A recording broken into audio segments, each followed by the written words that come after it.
ஐயப்பன் வந்து செலிப்ரேஷன் சொல்கிறேன். இன்றைக்கி வீடு துடைக்கிறேன், வியாழக்கிழமை 10வது வியாழக்கிழமை. நான் வந்து இன்றைக்கி ராகவேந்தர்கிட்டையும் வள்ளலார்கிட்டையும் போயிட்டு விளக்கேற்ற போகிறேன். இப்போ வீடு துடைக்கும் போது ஒவ்வொரு மூலையிலேருந்தும் பிரபஞ்சம் ஒன்று பேசுன்னு சொல்லுவேன் இல்லைங்களா, அந்த மாதிரி இருக்குது. அது என்னோடய ஹஸ்பண்ட் இது அந்த லா புக்ஸ் எல்லாம் வச்சுருப்பாரு. இந்த இடத்துல முருகர் படம் வச்சுருப்பேன். இதுக்கு கீழே அண்ணாநகர் டைம்ஸ்ன்னு வாரம் போடுவாங்க. அப்போ அதுலேருந்து என்ன வருதுன்னு அண்ட் ஆஸ்பியஸ் பிகினிங் அப்படின்னு சொல்லிட்டு இருக்குங்களா.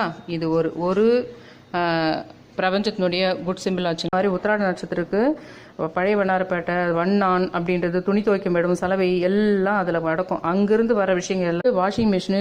இந்த இடத்துல என்ன பார்க்குறேன்னா சொந்த வீடு அப்படின்ற வார்த்தை என் கண்ணில் படல. இனி வெறும் கனவல்ல. நார்த் வெஸ்ட் பெட் இது வந்து எக்ஸ்ரே இது ஒன்று வச்சுருப்பாரு என் ஹஸ்பண்டோடது. அது வந்து மிராக்கல் மூலனே வச்சிருக்கேன். இது வந்து கீழே போட்டிருக்காரு அவரு. ஹாப்பி நியூ இயர் பாட்டது. இனி துன்பம் என்பது எப்போதும்